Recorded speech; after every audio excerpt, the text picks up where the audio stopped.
Okay, so I think we're going to go ahead and get started. Others can join as we get going, but let me just start with a few administrative requests.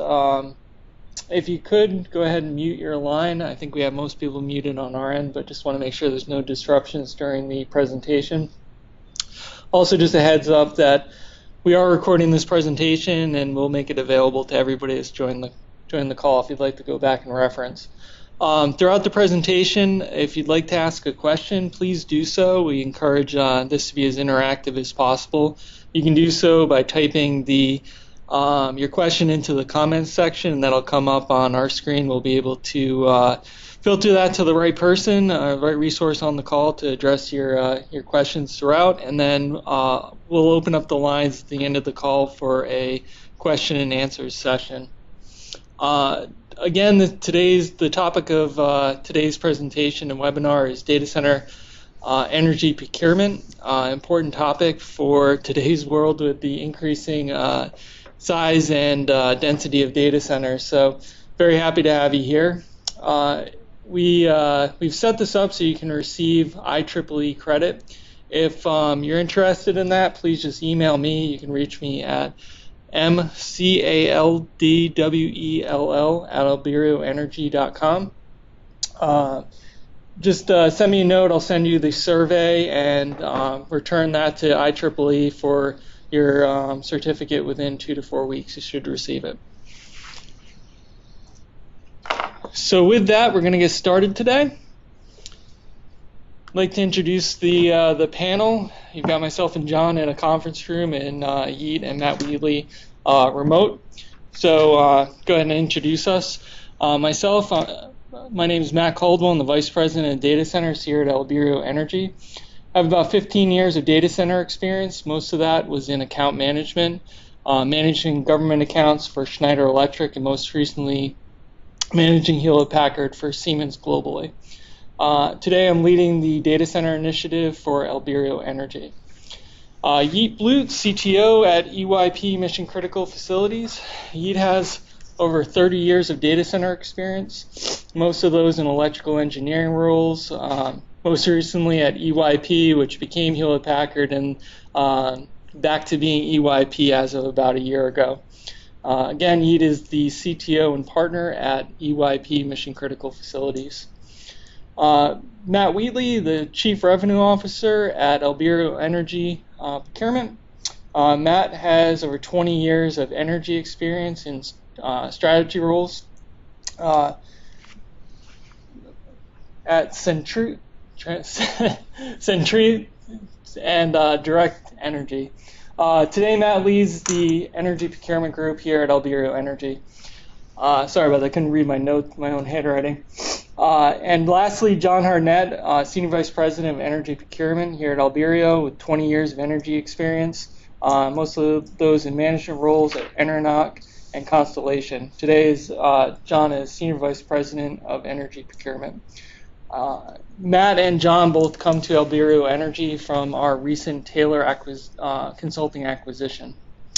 So hopefully you guys are familiar with Albireo and EYP, but if not, I'd just like to go through and give a quick overview of our organizations.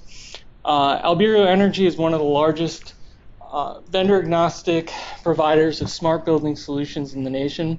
Smart building can get interpreted in multiple ways. The way that we interpret it is building management systems, electrical power monitoring systems, fault detection and diagnostic, and supply-side and demand-side energy management services. And because Albireo Energy is vendor-agnostic, it allows us to work across platforms and partner with organizations as a master systems integrator. We have extensive data center experience, and one of our recent acquisitions of EMS in the Northern Virginia area has really complemented our expertise in that area. So again, just kind of highlight our data center initiative. I was brought on about a year ago to spearhead that effort, and since then, Rick Einhorn from EYP has joined our board. We built out data centers nationally, and again, given the increasing size and density of data centers, it's definitely a focus of our organization. The Taylor acquisition has given us the ability to move beyond just demand-side energy efficiency efforts and go into the supply side of energy as well. So, why the focus on data centers for both demand side and supply side energy efficiency? And I'm going to turn this over to Yeet Blut, who's a thought leader in that area, to explain what's going on in the data center industry and why energy procurement is important. Thank you, Matt. And before I get started on this, a little bit about EYP Mission Critical Facilities. We are an engineering firm that offers a complete portfolio of consulting and engineering services to lead our clients through the entire life cycle of their data center facilities. From the strategy, design, and integration through operations, we help our clients plan for, design, and operate efficiently their most critical facilities. And as we look at those facilities, the data centers, what we're seeing right now is, and we have been for the last few years, is a widening range and spectrum of data centers. On the one edge of this, we have hyperscale and cloud providers. On the other side, we have edge computing. And as we look at this scale and what these data centers and what their characteristics are, on the hyperscale side of the spectrum, we are seeing, the cloud and co-location data centers or campuses of data centers that are much larger and in some instances much higher density, such that we are seeing facilities that have electrical demand and capacities in the tens of hundreds of megawatts. And as we look at the other end of the spectrum, we're looking at to better address the needs of distributed technologies and newer technologies such as 5G and the requisite improvements that are required for better operations and latency of the Internet of Things, we are seeing a trend towards smaller, more distributed data centers geared toward edge computing. But regardless of the form factor of the data center or the data centers, whether they're large and dense or small and distributed, what's happening is the energy consumption and its related costs are representing an ever larger portion of our clients' operating costs, and these are costs that are recurring and that are basically going to keep going indefinitely as long as the facilities are in operation. And when we take a closer look at this in the context of the hyperscale and the cloud computing side, when these facilities that are very, very large and that are looking at tens of hundreds of megawatts of demand and capacity, what happens is, incremental changes in that cost and increasing that cost has very huge impact. These markets are very, very highly competitive. These types of clients and these types of providers are very, very keen on trying to reduce costs and to be as competitive as possible, and they're looking to cut costs anywhere and everywhere. So energy costs and any sort of improvement, even an incremental improvement in how they acquire and pay for those costs, could have a huge impact in their competitive edge, right?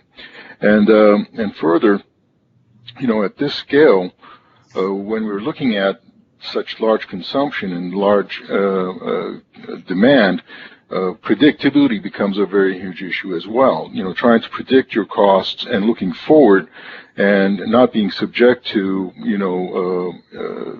fluctuations and unexpected increases in your operating costs related to energy acquisition, that becomes a huge factor as well. A small incremental change, again, could have a very, very detrimental, undesirable consequence to the business and to the operations.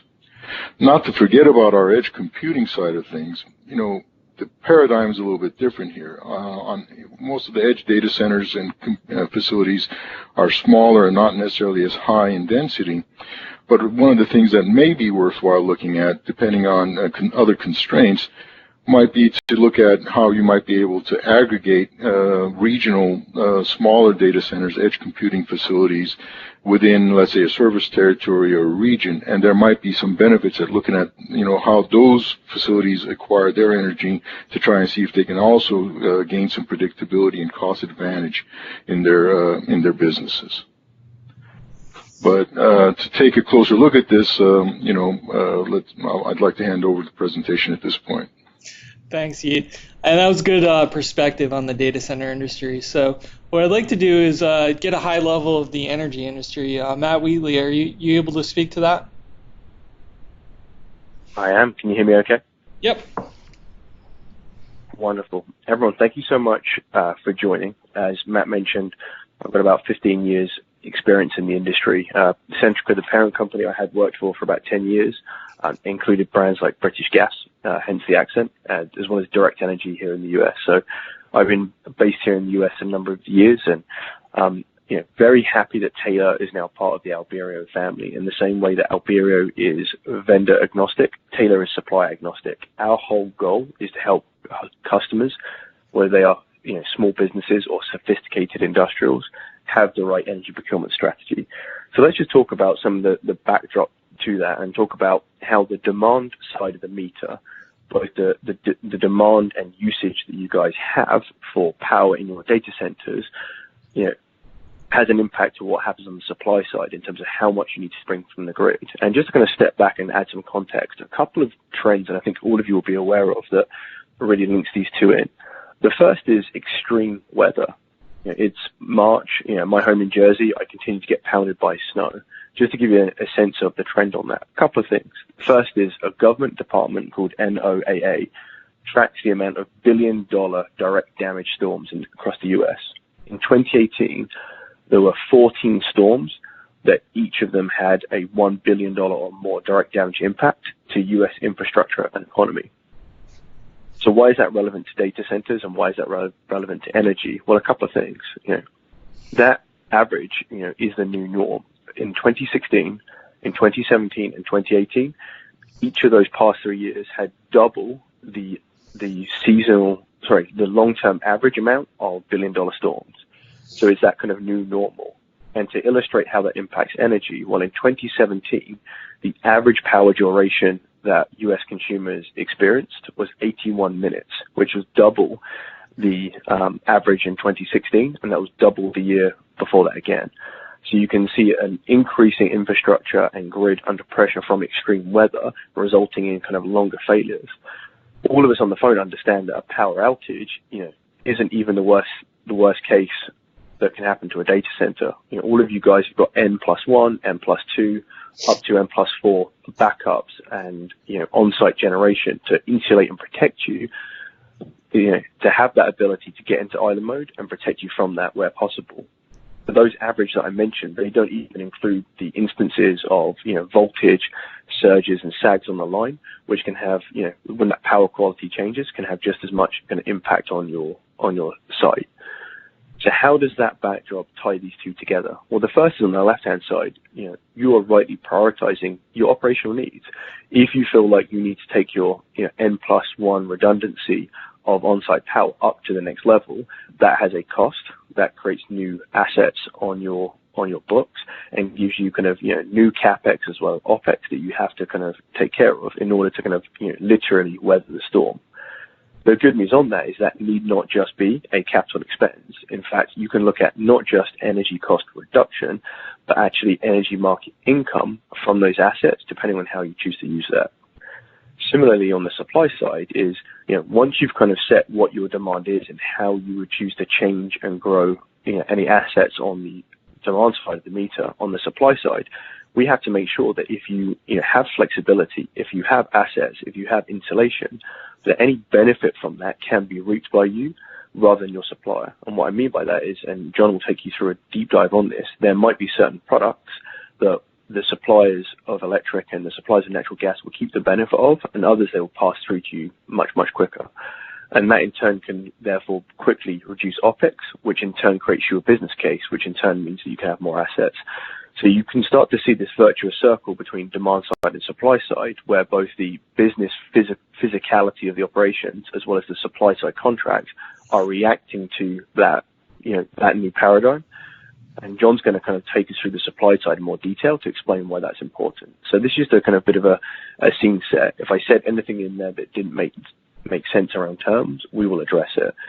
But if I think about very simply the supply side being, where do you consume your power from and how much do you pay as it relates to grid supplied power, that has a number of different elements. And as John will show you, a lot of the new paradigms are kind of, get paid or pay. So you might, get paid for resiliency or get paid for renewable generation, or you'll pay other people to use it, whether it's blended into your rate or not.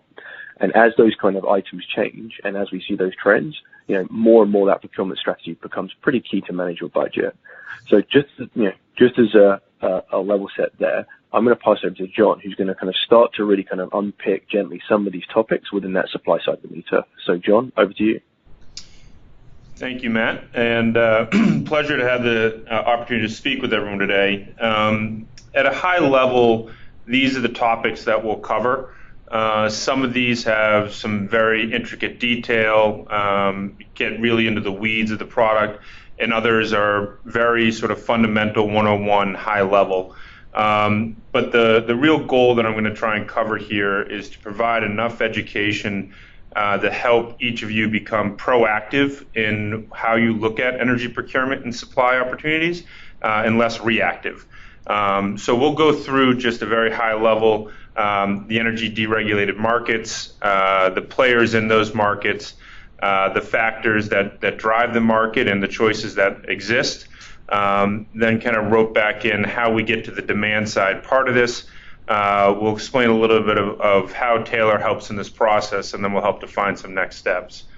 So the first part of energy deregulation, the before and after part, really looks like a vertically integrated utility. So many states now still exist this way, where the utility owns the power plants, the poles, and the wires, and ultimately it passes to you. In 1998, 1999, specific states started to deregulate, which basically forced them to divest themselves of their generating assets and brought into the mix a competitive supplier market. So in deregulated markets, the poles, the wires, the reliability, power will flow to your meter. It's just a matter of really how you structure the rate on the supply side that we're talking about. So this dynamic is different by market, and we'll go sort of look at where the markets are deregulated, and you can see, ultimately, there are about 14 states currently where you have electric choice. There's about 30 plus or minus where you have choice for natural gas. So in these markets that are currently deregulated and partially deregulated, the market is different state by state. We expected greater expansion in the early years. There was an event called Enron that took place that halted the opening of new markets, and then ultimately rising energy rates in the early 2000s prevented other markets from maybe switching over. I think we're seeing some momentum now with some new markets coming on and some new opportunities coming, which we track from a regulatory standpoint, but nothing's truly imminent in 2019. So why did these states elect to deregulate? Why it was so easy before when we got one bill and everything was rate-based? It was really to create a structure that encouraged investment into new products and new markets. We wanted to create a greater resiliency, as Matt had mentioned. We wanted to allow the utilities to focus on reliability and focus on infrastructure while creating new opportunities around energy efficiency. The other goal was really to create a transparent process which gave customers choice. So while I think DREG achieved this in the first bullet point, I believe the transparency that everybody was hoping for really hasn't come. And I think that really allows folks that provide advisory services to come in and paint a picture or sort of help customers understand what choices that they have. And really, the market itself has not done the best job that it can in providing you all the educated points that you need to make a decision. So if we go to the players in the market, and what we'll cover are, who's involved, who approaches you, who calls on you, and really what choices you have. So if we break down the beginning part of the ABCs, the aggregators, the brokers, the consultants, and the suppliers. We switch over there. Basically, the aggregators are a group of buyers in the market that take like-minded meters or like-minded customers and bundle them up into a larger buying group. We've seen a lot of municipalities come and aggregate their towns. We've seen a lot of smaller buying groups come together and pool together their resources to create a larger load. We've seen some residential players come, but mostly we see this coming across franchises and small end-use customers. The brokers are similar to aggregators, but the brokers are really out in the market trying to create a transactional process to where they're creating an intermediary between the suppliers and the customers. The brokers hit a wide range of advocacy. Some work directly for one or two suppliers. Most work on behalf of customers. And at the end of the day, they're probably focused more on, fixed price type arrangements. Consultants and advisors in the market take a little bit of a different approach. They help customers define a strategic energy roadmap. They look and ask questions around demand side and supply side and the correlation of what you're doing from a business. They help you internally understand your budget and put together a strategy that will focus on your specific goals as an organization and create resiliency to that budget. The suppliers are the drivers, right? These are the larger end users that are buying wholesale energy contracts, creating true forward positions in market liquidity and selling it to you in a contract. So the suppliers are really the drivers of the market, and the suppliers are probably anywhere from 15 to 20 suppliers per market that exist. The consultants, the brokers, the aggregates are working with those suppliers to either help communicate the values that they provide, put forward the platforms that they work on, or simply help bridge the communication between what they offer and what you want. So with all that kind of confusion and the players in the market, how do we actually determine what it is that you're going to buy? And so what we'll kind of go forward from here is how you actually tailor your product with either a consultant or a supplier, how you evaluate those products, and really what does it mean to do that. So when we interact with a customer or when you interact with anybody in the market, what you want to understand is really the time horizon that you work on. This market works in a 1 to 5 year contract. There are longer contracts on the green side, but typical contracts are anywhere from 1 to 5 years. The time of year that you're buying, are you buying at year end because that's when your contract is up? Are you buying before June because that's when your budgets are set? And then is your budget driving your strategy, or is your strategy really defining your budget? So when we're looking at these products, we want to ask the questions around, am I making a capital investment? Do I have energy efficiency plans coming? Do we have growth, or are we ramping at a period of time? And you want to kind of dig through these type of questions because they will correlate to how the product actually is delivered. Lastly, I always ask our customers, if you looked at energy, it's probably the third or the fourth largest expense in your budget. And if you took that as a percentage of your operating cost, are you spending the same administrative time focused on that operating expense as you would with taxes or HR or another sort of high-end line item in your budget? So these are the questions that will help sort of dig through where you are in the cycle that we'll talk about. As I talk through this, please ask any questions or propose any questions, and we can stop and answer them. As Matt talked about, a lot of the components that go into your energy price are really made up of 5 components: capacity, RPS, ancillaries, line losses, and energy. And about 6-7 years ago, the correlation between energy and the other costs was probably about 75% energy, 25% other. That percentage has changed, and that percentage has moved based on the fact that energy rates have come down based on our opportunity around natural gas and the cost with gas. We'll go back there real quick. So when we look at the RPS costs and we look at the capacity costs, that makes up about 30 to 40% of the other costs. And the important thing to look at here is that the RPS, or the Renewable Portfolio Standard, is basically your state's way of identifying how they're going to green the grid, how they're going to bring in sustainability measures. These are handled through percentage tariffs. They're handled more through a regulatory environment that's placed on the suppliers. And really, in that way, you want to look at the RPS that you're looking at from your company's sustainability and ESG goals and understand how that's correlating to your contract. You don't want to be redundant in these costs, but you want to make sure that you're being compliant with the states and making sure that you understand the components of these benefits. The capacity costs, which you see there in the red, those are really user determined. Those are going to be determined as your load factor goes, which we'll get into next, but really how the demand of your operation is running as it correlates to your usage.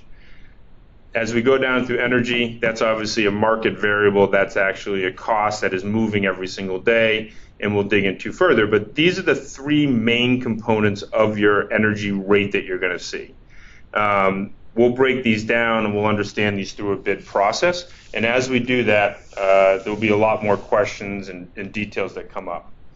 So the biggest part to determining a price, the biggest part that a supplier looks at from your customer's event is the correlation between usage and demand. And in each state, your capacity or your demand charge will be determined differently. There is not a systemized way that everybody looks at demand. And it's important to understand how your utility is setting that demand or capacity cost so that you can go in and affect your operations to make sure you're maximizing your costs and reducing your operating expense. So when you strip down the name value and the brand value and the credit value and everything else that goes into you as an operator, what we actually get boiled down into is a load profile and a load factor. And as we look at that, that's really what's going to drive your price, and we'll get into how that sort of determines your product choice. So as we look at the product choices, and we'll break down 2 of these in a little bit more easy to see graphics here, you're really looking at 4 products. One is a fixed price product. The other is a fixed price with pass-throughs. The next is what's called a block and index, and the last is a fully indexed market. The products really range from budget-centric to market flexible, and they are really aligned to every customer in a different way. What we want to understand when we engage with customers is really how their costs are determined, how they're really measured, and really what the opportunity of the meter or the account is going to go through. So as we dig into a fixed price really is a product that focuses on budget costs, knows what your cost is going to be, and really is the only variable to it will be your actual day-to-day usage. So we want to highlight the companies that would kind of gear more towards fixed price, which are commercial real estate customers where they're getting a cost and passing it back through their tenants. They want fixed price budgets. We look at customers that have a very high load factor as people that want to have a fixed price because you're basically running at the most efficient level possible. And we want to understand at those periods of time that you're going to be taking advantage of all the work that you've done to become quote unquote efficient. Smaller businesses, operating businesses that want to kind of set a 2 or 3 year number, like fixed price deals, as well as times when people think that the market is at an all-time low and that the prices are only going to go up from here, they tend to lock in fixed price to avoid those higher market-based rates. If we look at data centers and we look at how most of the mission-critical work that you guys are doing exists, you're running at a high load factor, which would sort of gain towards why wouldn't I buy a fixed price? Fixed price deals basically have what are called bandwidth requirements.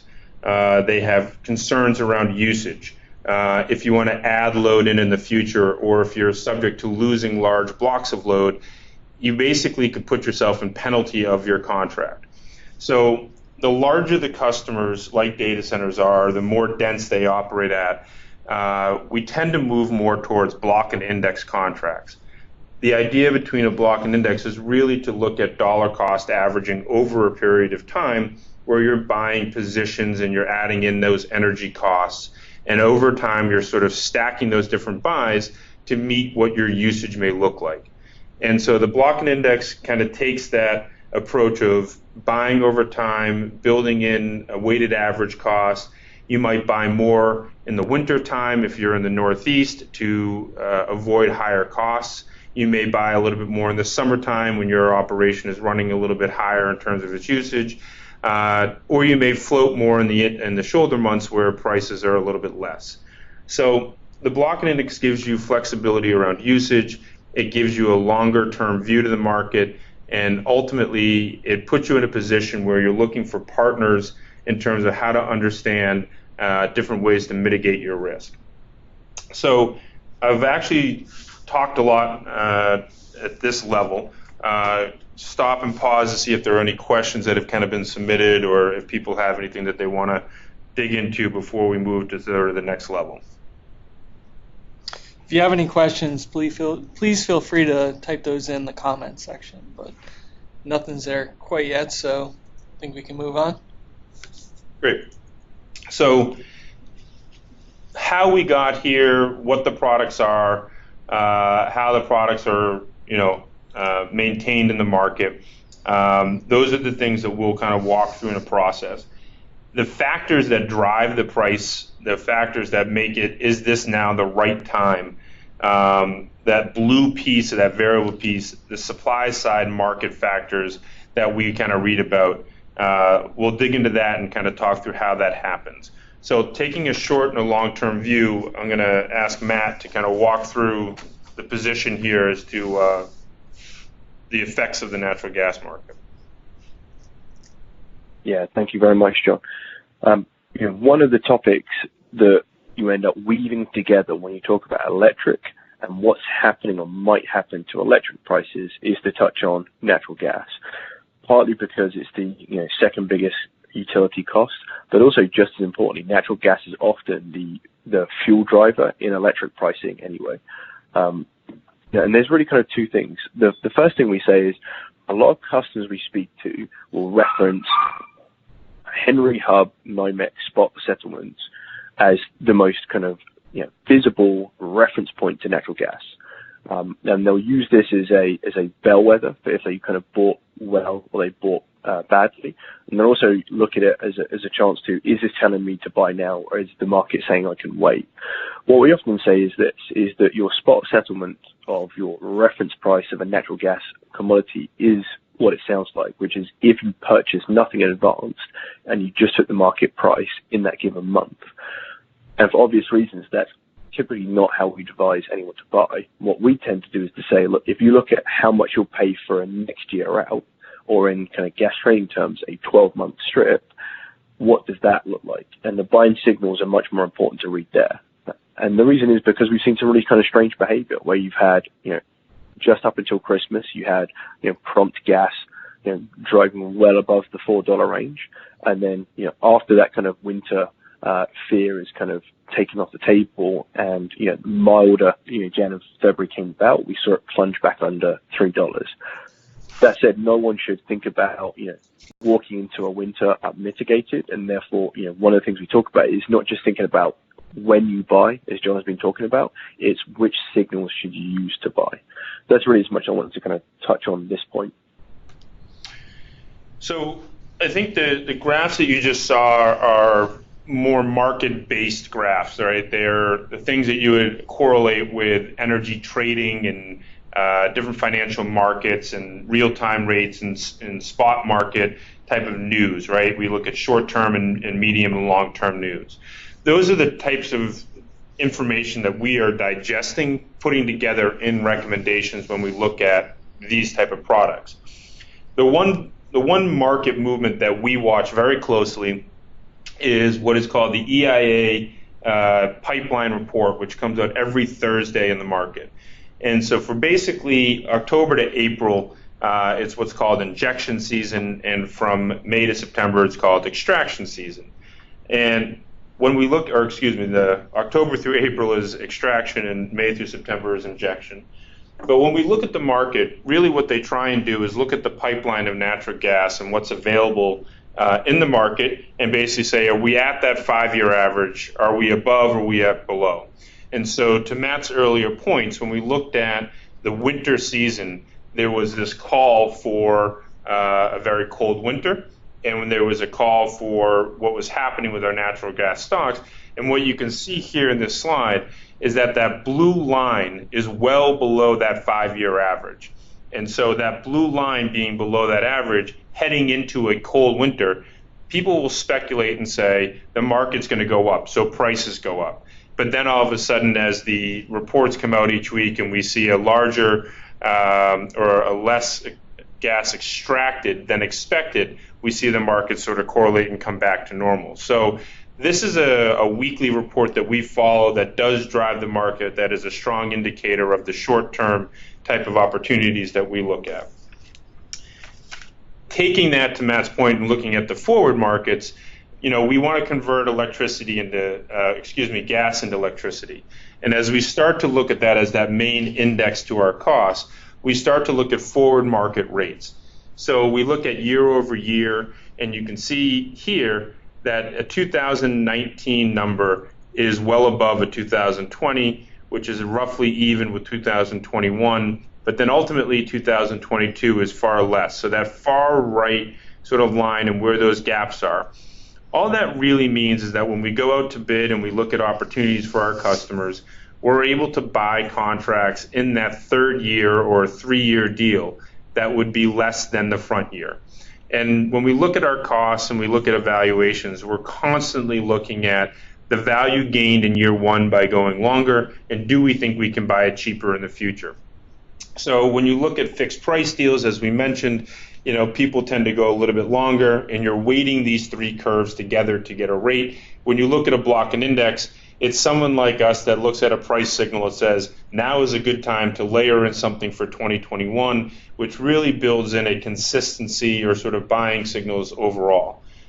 We would not expect you or anybody in the market that has day-to-day jobs focused on other things to track these costs.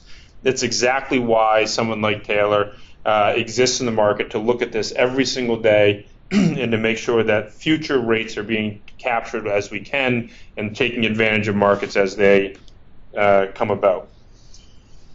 Going to a completely different side of this, this is the Massachusetts 9 years of what the real-time index market looks like. So this is basically if you took the index rate, the hourly rate of energy, and you built a graph that basically said, where are my risk factors? Where do I get exposed? And if you look down the bottom, you'll see something which says the average day-ahead rate is about 4 cents a kilowatt hour. That's a pretty good number that we kind of use as a benchmark as to where your fixed price is going to come in above or below that. But if you look at the winter trades a lot higher. The percentage numbers become scary when they get up into 0.16% per kilowatt hour in a January number, right? You want to avoid these spikes because they really cause problems, which lead people to hedging more energy costs. The interesting number here that we see is what's happening in the summer. So when we go back to our earlier comments about investing in different infrastructures in the market, if you looked at energy in New England, the summers were always an exposure period. The winters were always, tough. Now with all the introduction of solar into the market, we've depressed those peak periods, and you've actually reduced that summer real-time market to a lower cost level. So you can see that certain effects have taken place, but overall, what we look at in this market is how do we avoid those peaks? How do we take advantage of those dips or those low points in the market and really build a strategy around information like this that correlates back to reducing your spend, mitigating risks, and helping you hit budgets. So there's a lot of different components in here. These are the graphs that we look at, focus on, really dig deep into. And we try and disseminate this information back to you in a way that allows you to then, help build a strategy. So taking it from energy side and electric side and moving it back into sort of how that demand factor plays a role, let's go back over to Matt and look at how we're going to actually earn value and build considerations around demand. John, thank you so much. So just as a quick recap of what we've heard, your price of electricity, if you buy it from a grid, is increasingly shifting where the electric portion is are now half or less of the bill and is very much gas driven, and the other half of the bill is now driven by when you use the electricity and how green it is. It's that kind of capacity, it's the RPS, it's the ancillaries, and it's that kind of get paid or be paying dynamic. So what do you do? How do you make this how do you make this complex item more simple when you have a function and an operation to drive through? Well, the answer is you bring on board a partner like us, where we could understand first and foremost, let's prioritize your operational needs. Let us help us collectively understand your existing load and any changes that are coming from either increase in hours, growth, or assets. And let's make sure that we understand either you're on the right supply contract to meet those changing assets, or you're going to monetize them in a different way. So we can kind of make this complexity simple, and let me kind of show you some of those simple ideas on the demand side. So we take it to the next slide, please. And one more. So the first is, let's just kind of demystify two terms that you might hear. One term you might hear is demand response, and the other is demand management, which look and feel like similar items. Let me just kind of color them. So the first, demand response, the classic of this, started the industry in the 80s would be the local grid or the regional grid under pressure would make phone calls, manually to large users and say, hey, if you get off my grid for a couple of hours coming up, I'll pay you. And that way you'd step off a big user from the grid, and take that stress off that grid. Now that process obviously is highly automated, and people think about it as demand response, where you'll have a level of usage, then there'll be a notification. Your operation will respond to that and reduce your consumption from the grid, either by reducing consumption period or turning on approved on-site generation. And then after the event, you go back. And there will be a kind of a price, up front, as well as a response price for that flexibility, and that's demand response. And folks like John and I and our teams can help you find the best monetization strategy for that flexibility. However, given the change in paradigm in the energy markets, this kind of get paid or be paying idea, instead of getting a separate check for that amount, the other thing is to say, well, if I look at my bill and I reuse a chart that John showed earlier around, that red block, for example, is the capacity. Okay, my annual bill, my rate, if a third of it is because of when I use my electric, why don't I use my responsive capabilities to change when I use my electric? In other words, remove that peak and just manage the demand costs. So that's the difference between demand response, making a response to receive an income check-in, versus demand management to say, I'll do a response to manage my higher electricity bill. And the answer is obviously you can mix and match both. If I take you through to the next slide, I'll give you some examples here. So in terms of what you might get paid for and how you think about, when you have generation on the demand side, so on your facilities you might have, say, a fuel cell. How do you think about that? Should I use my demand generation for demand response or demand management? Well, it depends what it is. If I think about the demand graph going up and down, depending on how quickly and when you can respond, there's different ways to think about it. So, for example, if you have an asset on your site that is peaking, i.e., it can happen, very quickly, at a peak time and is dispatchable, i.e., I can send a signal and you can respond. There's high value in that. And so, good examples that you might have would be load controls, and it could be something simple like a VFD, or it could be a program response in a cooling algorithm.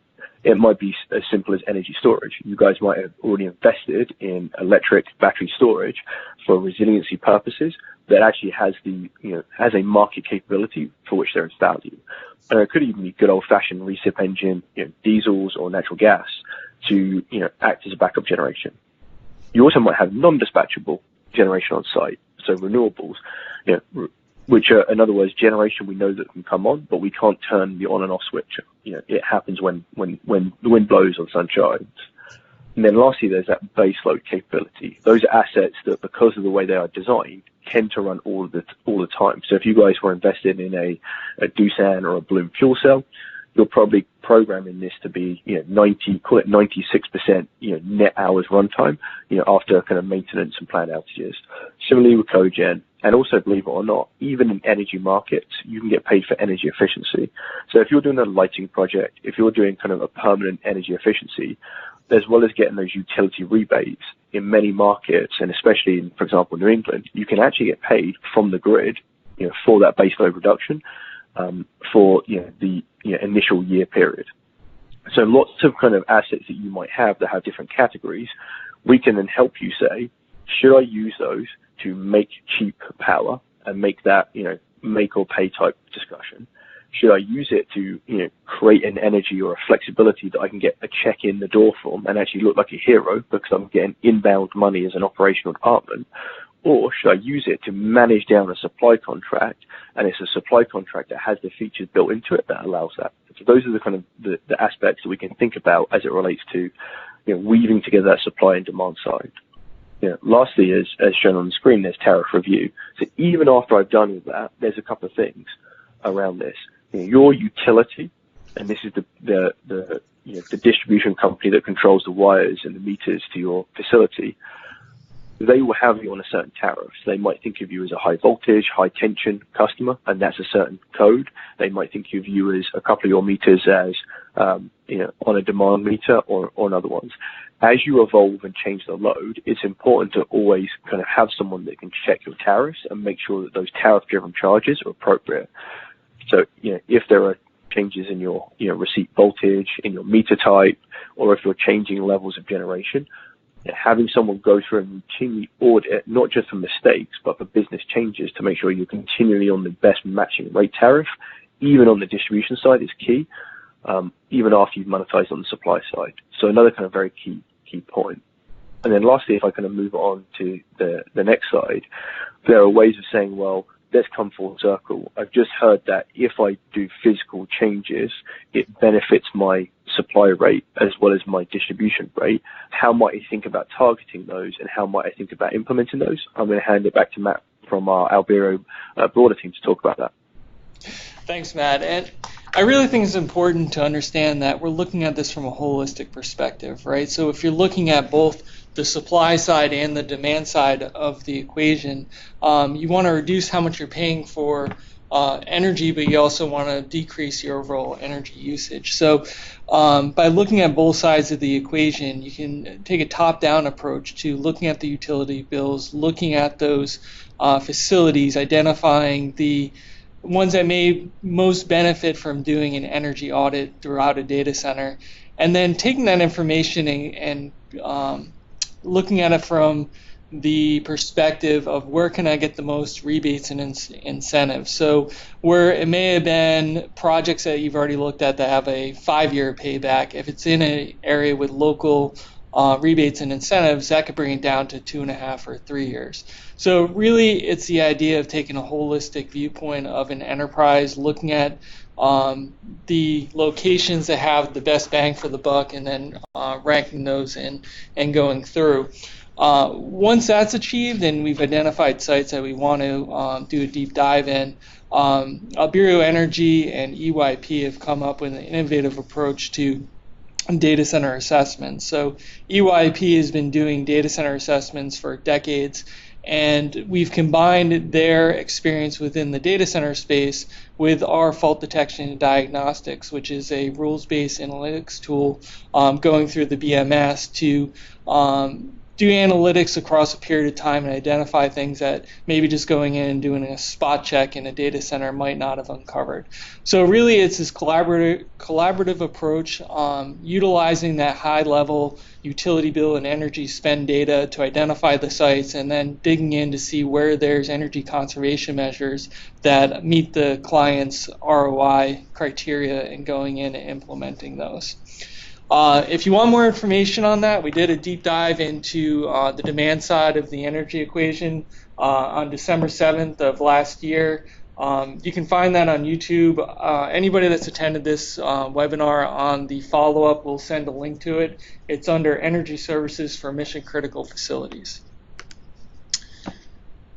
So with just a few minutes left, we'll go and kind of run through a little bit of the end piece as to who is Taylor and Albireo. So going back to the aggregators, brokers, consultants, and suppliers, really Taylor is a aggregator, a broker, and a consultant.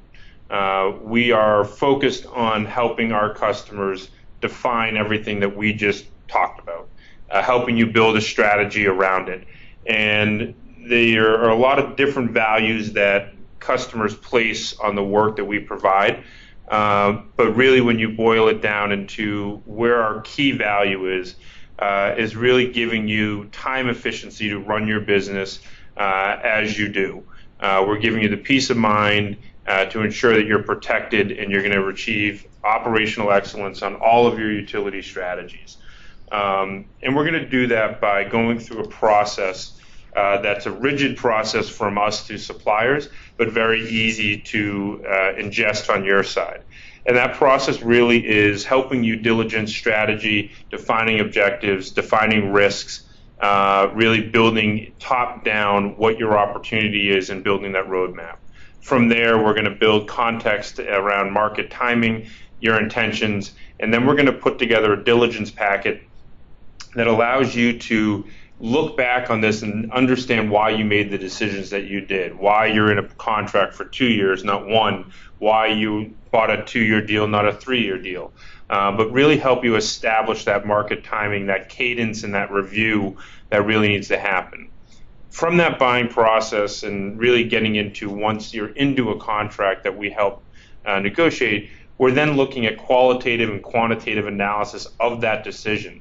The biggest thing that we see is past results do not predict future results. So we're obviously looking at and building and judging what we did in the past and establishing that timeline moving forward. So as we build that information and as we make that decision, we're then building the key performance indicators that you need to report up to the people that you work with and your constituents to make sure that you're meeting those budgets and you're meeting those goals. From there, we're building a communication, we're looking at new regulatory environments, we're looking at new products, we're looking at new opportunities, and we're communicating that back to you, and then that starts that cycle all over again. So as we go through this buying process, we are basically picking you up at a period on this circle and then building from there. Going to what we see with customers as to what defines success is really establishing a process internally with you, communicating or giving you the tools to communicate to the appropriate stakeholders in your office, determining what those KPIs are. And for where you're a national company, we're really looking at a national strategy that can be deployed locally. We want to empower the folks that are in the facilities to understand what they're doing and how they're operating or where they can be incented. And we're really building a program built around partnerships and process, less transactional, where you have one-time successes but not future successes. So in all of these type of things, we're advising our clients. And so I think as you guys are approached by many of the different ABCs in the market, there's a lot of different platforms. What differentiates a Taylor from our competitors is that we provide and we own a software platform called Utility Module. Utility Module is ingesting data on the bill management side. It's centralizing information, it's providing forecasting and fiscal management, it's looking at contract management, and it's providing you alerts on late invoices, estimated reads, contracts.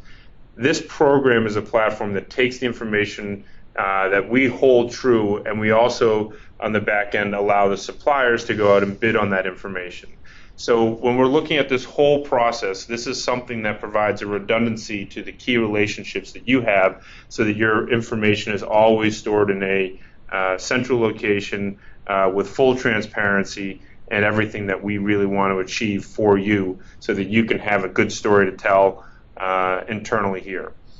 So as we look at the wrapping up on today's sort of webinar, our hope is that, did we achieve the goal of making you more educated to where you can be proactive in your approach, less reactive, where you're going to spend the capital dollars and have the highest payback of efficiency.